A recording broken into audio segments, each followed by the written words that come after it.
Happy po.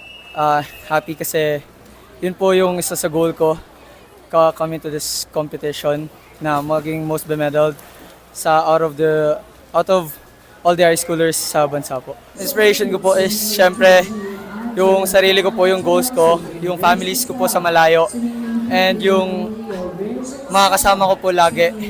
Yung teammates ko, yung San Beda community, San Beda swim team. Yun po sila po yung nag-inspire sa akin, lalo na po yung coaches ko. Kailan po kayo nagsimulang mag-swimming? Nagsimula po ako mag-swimming simula 4 years old po. Tuloy-tuloy na ba yun? Yes po, continuous po hanggang ngayon po. So after nito, parang pambansa po, ano pong next plan natin? Ang next competition na sasalihan ko po is yung CA tryouts sa August sa Manila naman po. Maraming salamat. Thank you po.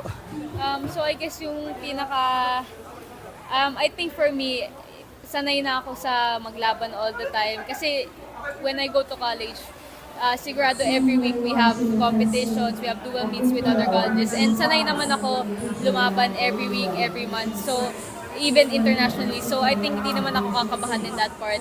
All I'm trying to improve now is really my fly events kasi if I get to improve that, I get to contribute more to my team.